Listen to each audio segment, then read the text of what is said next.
وبه نستعين إنه خير ناصر ومعين وصلى الله على سيدنا ونبينا وحبيب قلوبنا وطبيب نفوسنا أبا القاسم المصطفى محمد وعلى أهل بيته الطاهرين. اللهم صل على محمد وآل محمد لا سيما بقية الله في الأرضين روحي وأرواح العالمين له الفداء واللعن الدائم على أعدائهم أجمعين من الآن إلى قيام يوم الدين. بسم الله الرحمن الرحيم. وإذا سألك عبادي عني فإني قريب أجيب دعوة الداعي إذا دعان فليستجيبوا لي وليؤمنوا بي لعلهم يرشدون وعلى الله فليتوكل المؤمنون. Dear brothers and sisters, respected friends, Assalamu alaikum wa rahmatullahi wa barakatuh.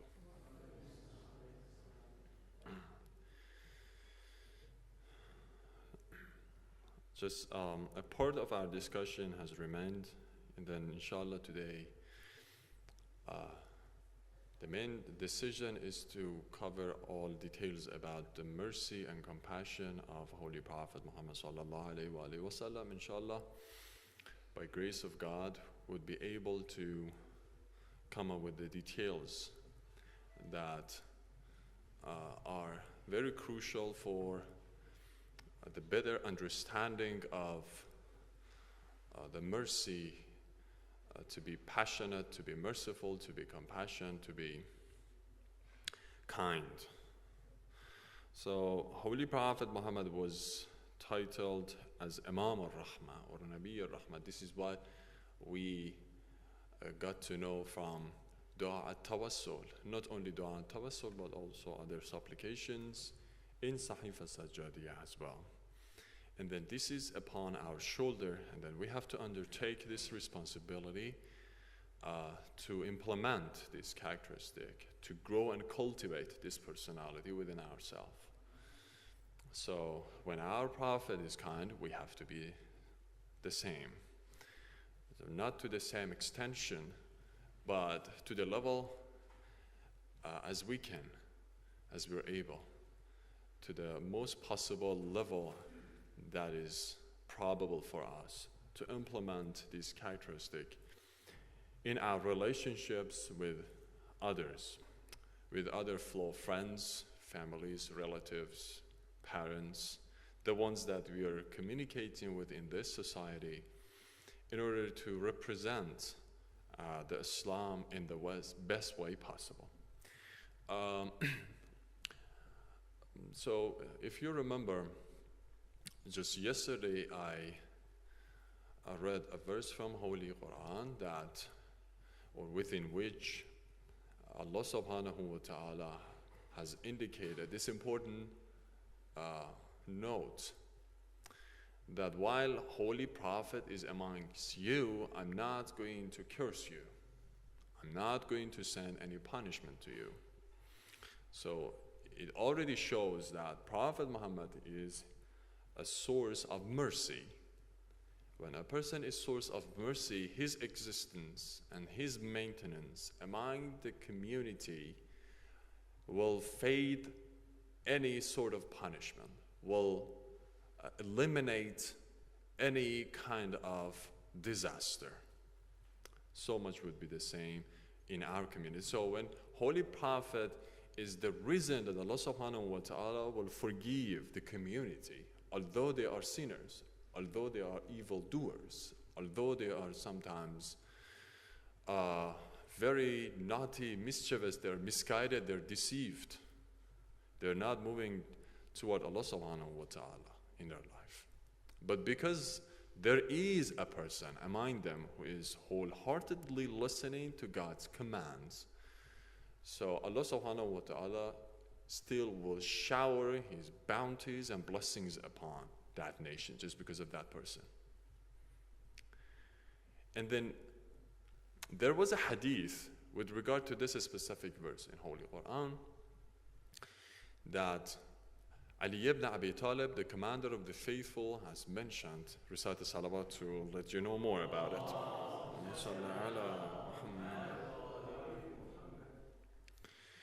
Ali ibn Abi Talib has mentioned there are two main reasons, there are two main causes for the mercy. If you want to seek mercy, you have to have one of these two. If you want to have blessing in your community, you have to have these two. The first of which is the presence of Prophet Muhammad sallallahu alaihi wasallam. So right now, do we have Prophet Muhammad among us? We don't have him. Okay. And then if you remind Dua al-Iftatah that every night we're reciting, we're reading together, we're complaining about فقد نبينا to Allah subhanahu wa ta'ala, that why we don't have him among us.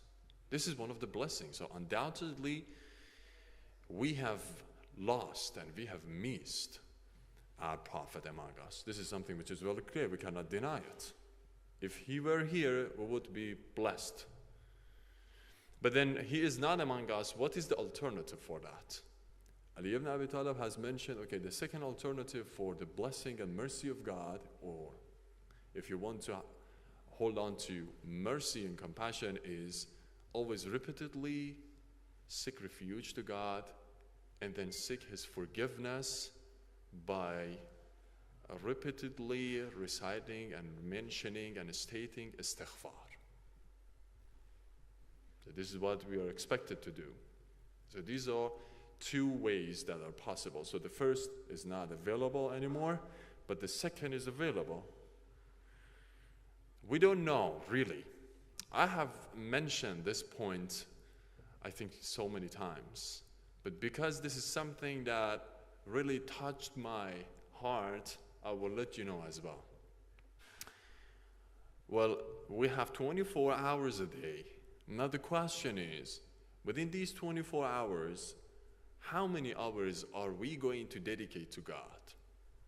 How many hours a day are we really intending to just specifically put it for our spirituality, put it for the side of God? So if we are true believers, if we are in action affiliated, so we would pray, for example, 5 times a day. And then let us calculate the amount of time that these 5 times would consume. So for example, well, morning prayer, 5 minutes. Each of noon and afternoon prayer, 10 minutes. Each of, for example, well, Maghrib and Isha prayer, 10 minutes for each, would be the whole 30 minutes total of 24 hours a day. We're just dedicating for God. And then we assume ourselves to be good believers. 24 hours a day, only 30 minutes for God. The rest, just we are on our own. I mean, we're not very attentive about God. Okay, that's cool. That's okay, no problem. 30 minutes is also good, maybe sometimes for God. And then He, well, the very infinitely good God, let's say, will say, okay, even that is sufficient if you wholeheartedly ask me in your prayers. Now the question will come back to our prayers. The question is, okay, when I stand in praying, I'm completely attentive about God? Or when I say Allahu Akbar, there are so many affairs will come to my mind. Even that 30-minute time is not very purified for God. That's the problem, brothers and sisters. What I do for God, to expect my hereafter to be prosperous. What I'm doing really for God. Now this is a very serious question. Less than 10 minutes every day I will dedicate for God. And then I think that, wow, I have done a great job.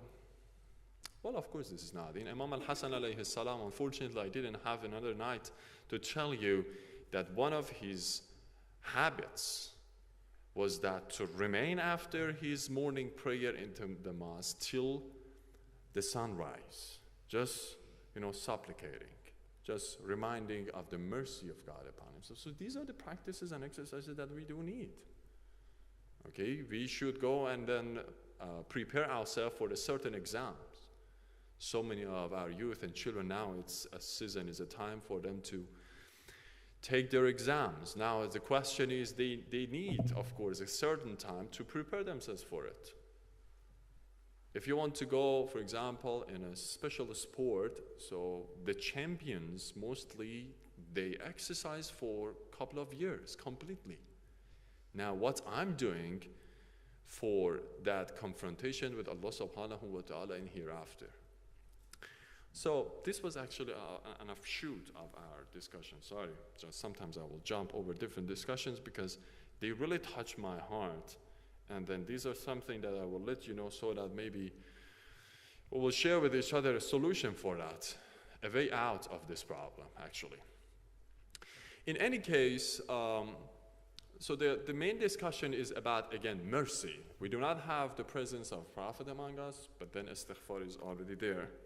And today I was thinking actually about it, that how we can be kind. Now I will give you a couple of seconds, not minutes, of course, couple of seconds to think about it, that how we're able to be kind. How I can be Rahim, as it was one of the description of Holy Prophet. We discussed it in previous sessions, that Holy Prophet was described in Quran to be Rahim. So it was very hard for him to see other people are suffering. It was very hard for Holy Prophet to see that people are deprived of the truth. It was very hard for Holy Prophet to see that people are just facing adversaries, difficulties, hardships in their life. So it was actually the position of Holy Prophet, and that is why he's been called as Imam al-Rahman Nabi. So how we can follow the footstep of Holy Prophet in this respect? Now this is actually a question. When I was thinking about it before coming here, I was thinking about it, I came across 4 main elements that if we implement them, we are to some extent successful to be like Holy Prophet. Not to that extent, of course, but according to our own potentiality, we can be merciful and kind. Recite the salawat to tell you, inshallah. Allahumma salli ala Muhammad.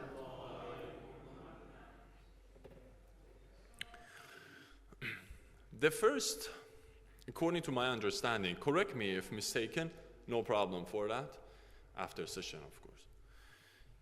The first thing that I have come across, and I thought that it is very crucial for us to be merciful and to be kind toward others, unconditionally, of course. This is also very important. When I'm talking about kindness, not kindness only to my parents and my relatives, kindness to all humanity. And then it doesn't make any difference for me the color of the skin, their race and gender, their, for example, class of life and society, whether they are poor or wealthy or rich. So it shouldn't make any difference for me. I should be merciful. I should be kind to all people. So what are the conditions for that? I mean, unconditionally kind. This was the situation exactly with Holy Prophet himself. So I think the first is human being should hold value for us. Just a person simply being a human being should have a value for me, so that primarily and initially I would think, okay, because that person is a human being, now he deserves to be respected.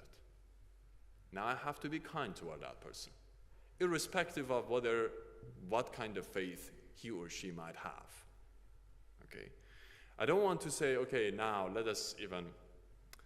There are so many discussions, of course. I cannot cover them, but I will give you the hints so that you will be able to think about them. In the multiple diverse community like this, like here, if I will see a person who is an atheist, this is the, let's say, the very, we can say the minimum bottom of the example that we can come up with, I mean. So we face an atheist, we're sure that that person is atheist, means he doesn't believe in God. We do not talk about the polytheists, so because according to my own understanding, the situation of polytheists is better than atheists because already polytheists believe in a God. Okay? But then after polytheists, we do have different people of followers of different sects and faith traditions. But in any case, we encounter an atheist. Now, what is my responsibility? What should I do with that person? So according to my own understanding, primarily, we have to be kind. This is what I will understand from different verses of Holy Quran when we just combine all together, when we just interpret. This is crucial. We can discuss about it later, but according to my own understanding, although we do have some certain verses that Allah subhanahu wa ta'ala has mentioned in Holy Quran, إِنَّ أَكْرَمَكُمْ عِنْدَ اللَّهِ أَتْقَاكُمْ, of course. But then the most dignified person among you is a person who is the most pious and righteous, of course. But then this verse is talking about the levels and degrees of piety. Inna akramakum. It doesn't mean a person who does not have already that piety does not have at all any certain level of ikram. So that is why you will find when Allah subhanahu wa ta'ala has created Adam, Prophet Adam ordered angels to prostrate before him. There are so many symbolic, let's say, interpretations behind us. Why Holy Prophet Ibrahim was created in a way, Prophet Adam, created in a way that he deserved to be, prostrated for. So this is very important. It was the beginning of the creation of Adam on the earth, and then as soon as he was created, he deserved to be prostrated before. So we have to come up with these examples. So if we do have a person just being a human being, he deserves.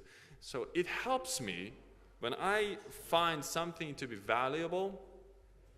When I find something to be valuable, it helps me really to respect and to be kind toward that person. Suppose that, for example, there is something that is worthless for me, not very noteworthy, so I don't have any reason to be kind toward that person, for example, or to that very thing, a specific thing.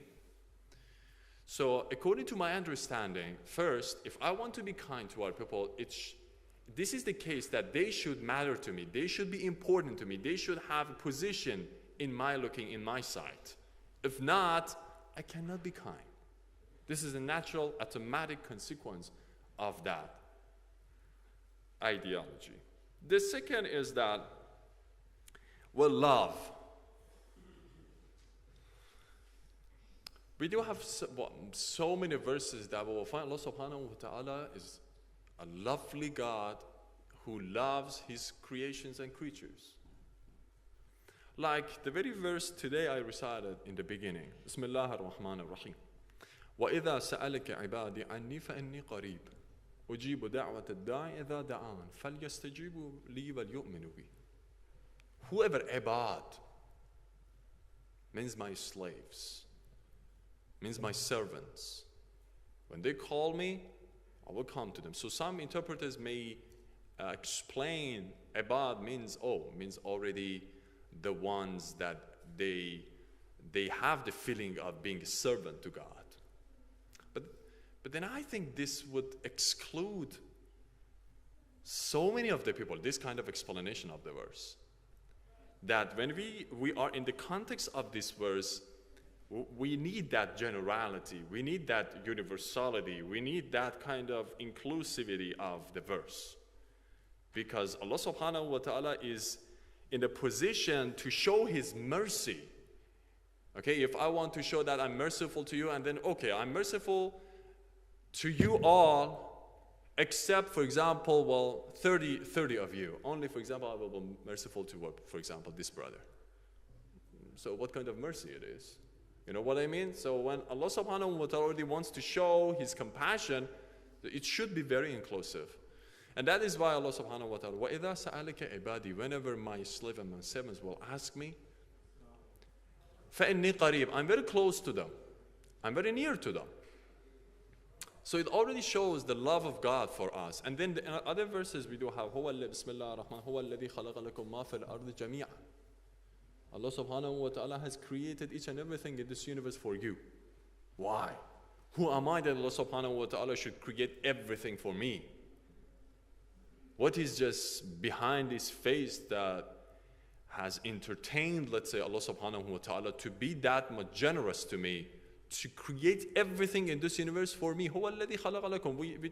In this phrase and this expression has been repeatedly stated by Allah subhanahu wa ta'ala in different verses. هو الذي خلق لكم. When I love, for example, my children, I want to sacrifice even my life for them. I think this is something which is very clear. Okay? When I love a friend of mine, the ones that they are so much into friendship, so they will do everything in order to satisfy that friend, because there is a love in between. Allah subhanahu wa ta'ala loves me, and then He has created everything for me in this universe. All animals, now all devices, all this mechanism that is perfectly orchestrated and orderly systematized. So it all helps me really in this respect. And then Allah subhanahu wa ta'ala, of course it is clear that He loves me. And then I have to transfer this love for the others as well. Recite the salawat, please.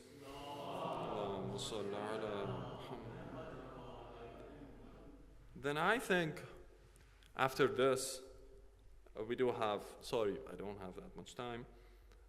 Patience is also very important. Prejudices are killing me. I'm talking about myself. Why I should prejudge always? I will see simply some people are doing something, I start judging people. Who am I to judge people? This is one of the, I think, main problems that we are suffering from. Why I should judge? Why I will come to this center, so I will think, oh, okay, I'm a person, and why you are not doing this? Who am I to say why? Just let me focus upon my own relationship with myself and God, and that's it. Okay? Ali ibn Abi Talib has, just today I was telling a brother here, that Ali ibn Abi Talib has mentioned, okay, if you see a person sinner, and explicitly he's sinful, you will see him sinning God. Late at night. Tomorrow morning that you will see the same person, you cannot say this person is the person that I saw him last night, because maybe during the midnight he came to God, repenting God, and then now he's been forgiven. Who knows? You know what I mean? So these prejudices is going to kill me. This is, I think, the main problem that we are suffering. And then optimism is another thing that we have to talk about. Sorry for that. It's already 25 minutes. Well, we want to close it. This kindness, we can talk about it. But then I tried my best in order to give ourselves those fundamental elements so that basically and accordingly we'll be able to be kind toward each other, inshallah. Thank you very much. We ask Allah subhanahu wa ta'ala to hasten the repentance of our 12th Imam. I apologize to Shaykh Mazin for always, I'm just disturbing his time. Thank you very much. Assalamu alaikum wa rahmatullahi wa barakatuh. Sallallahu ala sayyidina.